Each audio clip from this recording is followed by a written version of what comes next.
মৌসুমীর সংসারে সবাইকে জানাই স্বাগত। শুভ সকালের অনেক শুভেচ্ছা, অনেক ভালোবাসা। আশা করি আপনারা সবাই ভালো আছেন। পুরো ভিডিও দেখার অনুরোধ রইল সবার কাছেই। ভালো লাগলে একটা লাইক, কমেন্ট আর একটা শেয়ার করে দিতে হবে। আজকে যেটুকুনি এসেছি আপনাদের জন্য একটা লাইক কমেন্ট করলে পরের ভিডিও নিয়ে আসতে অনেক উৎসাহ পাবো। আমার ইউটিউব চ্যানেল মৌসুমীর সংসার যারা সাবস্ক্রাইব করে পাশে আছেন তাদেরকেও অনেক ভালোবাসা, আর ফেসবুক প্রোফাইল মৌসুমী বড়াল ঘোষ যারা আছেন তাদেরকেও অনেক ভালোবাসা। তো আজ এটা কিন্তু দেখছেন বৃহস্পতিবারের ব্লগ। বেশ তাড়াতাড়ি উঠে কাজ বাজ সেরে নিচ্ছি। আজকে কিন্তু অনেক কাজ সেরে ফেলেছি, সকালের সম্পূর্ণ বাসি কাজ। আমি এখন রান্নাঘরেও এসে গেছি। রান্নাঘরে দেখতেই পেলেন ডিম সেদ্ধ করা হয়ে গেছে, চা খাওয়া হয়ে গেছে। বাসমতি রাইস এনে রেখেছি, মানে চাল এনে রেখেছিলাম, সেটাকে একটু ভিজিয়ে রেখেছি, কেননা তাহলে রাইসটা বানালে বেশ সুন্দর সলা হবে। বুঝতেই পাচ্ছেন আজকে একটু স্পেশাল কিছু হবে। আর হ্যাঁ, স্পেশাল কিছু বলতে একটা কথা, মানে আপনারা তো দেখেছেন আমরা শুধু ভাতও খাই, নুন ভাতও খাই, ডাল ভাতও খাই, আবার বিরিয়ানি পেলেও খাই। তো আমাদের ডিম বিরিয়ানি হোক বা চিকেন বিরিয়ানি হোক, আমরা কিন্তু খুবই খুশি। তো আমি বেরেস্তা বানিয়ে নিচ্ছি। পেঁয়াজগুলোকে দেখতেই পাচ্ছেন সুন্দর করে বেশ কেটেছি, যাতে কি একদম ভাজাটা ঠিকঠাক হয়। হ্যাঁ, এটা তো জানেনই যে এই বেরেস্তা বানানোর সময় গ্যাসটা কিন্তু একদম কমিয়ে দিলে হবে না, পেঁয়াজগুলো তাহলে নরম হয়ে যাবে। এটা বেশ একদম টান টান করে ভাজতে হবে, তবে ভালো হবে। তো আমি সেই কাজটাই করে নিচ্ছি। দেখেছেন ভাজাটা বোঝাই যাচ্ছে যে গ্যাসটা পুরো বাড়ানো। আর হ্যাঁ, ওদিকে কিন্তু ঋষিকে তাড়াতাড়ি, ঋষির যেহেতু বৃহস্পতিবার সকালে পড়া থাকে, তো ও দেরি করে পড়া থাকে, 8:45 থেকে এসে যায় তাড়াতাড়ি। আর আজকে কিন্তু ঋষিকে স্কুলে নেব না, তার কারণ হচ্ছে এই যে ঋষির দিদিভাই আসবে, আপনাদের ঋতিশা আসবে, আর আমার কিন্তু রাজকন্যা। তো সেদিনকে কিনে নিয়ে এসলাম, দেখুন পেয়ে খুব খুশি। দেখেছেন, আমি জানি তো আপনাদের ঋতিশা কিসে কিসে খুশি হবে। আমি জানি এই ভিডিওটা মানে আপনার দেখে আপনারাও খুশি হবেন, কারণ আমি জানি আপনারা ঋতিশা খুশি থাকলে আপনারা খুবই খুশি থাকেন। তো এই যে এবার ঋষি বসে গেছে আর ওকে উৎসাহ দিচ্ছে আর বলছে দিদিভাই দারুণ হচ্ছে, দারুণ হচ্ছে। আর ও সেরকমভাবে আঁকা করছে। আমি আগেও বলেছি যে সব আঁকা সবসময় পারে না, ঋষি একটু হেল্প করে দেয়।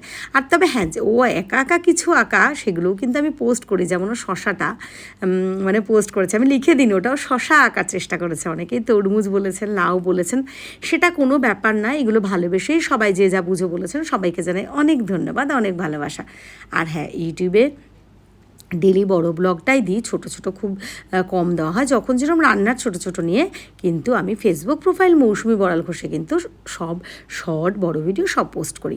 বৌদি পাঠিয়ে দিয়েছে আমার জন্য এটা কচুর শাক, আমি খেতে ভালোবাসি। আর বৌদি মাছ মাংস রান্না করলে আমার কিন্তু এই খাবারগুলো খেতে বেশি ভালো লাগে, তাই বলে কি আমি খাই না, অবশ্যই খাই। তো বৌদি পাঠিয়ে দিয়েছে, কিন্তু হ্যাঁ, এটা কিন্তু আমি একটু ঠান্ডা করে নিলাম, কিন্তু একদম গরম রান্না করেই বৌদি দিয়ে দিয়েছে। তো আমি কিন্তু এটা একটু ঠান্ডা করে ফ্রিজে রেখে দিলাম, কারণ এটা আজকে আর খাওয়া হবে না। মানে আজকে বৃহস্পতিবার যেহেতু, কালকে শুক্রবার, আমি সকালবেলা ঋষি যেহেতু স্কুলে যাবে গরম ভাতের সাথে খাবো।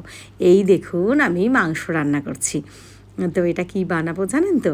আজকে আপনাদের ঋতিশা স্পেশাল মিয়ান বানাবো। আপনারা তো জানেন ঋতিশা মিয়ান খেতে খুব ভালোবাসে, আর ফেসবুকে যারা আছেন তারা সবাই জেনেই গেছে ঋতিশা বিরিয়ানিকে মিয়ান বলে, এমনকি ওকে অনেকে মিয়ান বলেও ডাকেন। এই যে আমার মা এখন এই ঘর থেকে ওই ঘরে যাচ্ছে, মানে এই ঘরে ছিল কিছুক্ষণ। আর একটা কথা বলি, আপনাদের ঋতিশা কিন্তু এই মিয়ান রান্না করতে অনেক সাহায্য করেছে।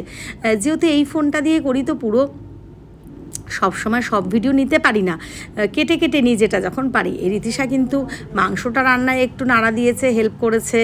আবার এই ডিমগুলো কিন্তু আপনাদের ঋতিশাই ছাড়িয়ে দিয়েছে।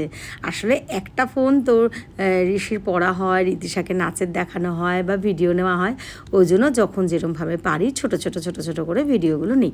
পরে একসাথে তো গুছিয়ে আমরা পোস্ট করি, এটা সবাই জানেন।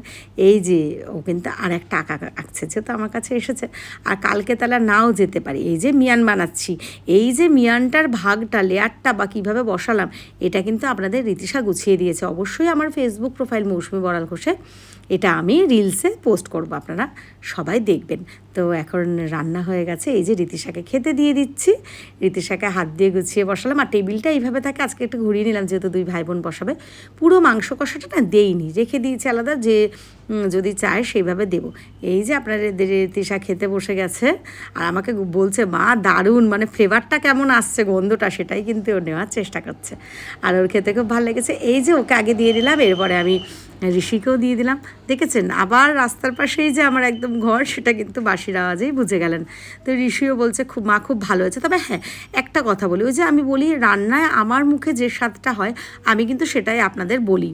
কারণ আমি যখন রান্নার ভিডিও করতাম অনেকেই বলতেন যে মানে মজা করে যে দিদি সব রান্নাই কি ভালো হয়, তা আমি তখন বলতামও যে না সব রান্না ভালো হয় না, কিন্তু আমি কিন্তু সেটা আলাদা বলেও দিই যে কোন রান্নাটার কী সমস্যা। যেমন আমি এটা আগাগোড়াই বলি, লবণটা আমি একটু পরিমাণ বুঝেই দিই, মানে হালকা হোক এরকম। আর বিরিয়ানিটা এটাই বলছি, মানে একটু না ঘিটা বেশি হয়ে গেছিলো, এমনি কিন্তু খেতে খুব ভালো হয়েছিল। এই যে রীতিশা সাজার জিনিস সব গুছিয়ে রেডি করে নিয়েছে। তা আজকের ভিডিওটা কিন্তু আমি এখানেই শেষ করব। সবাই ভালো থাকবেন, সুস্থ থাকবেন, আমাদের পাশে থাকবেন। যারা এইভাবে ভালোবাসা দিচ্ছেন, ভালোবাসা দিয়ে যাবেন।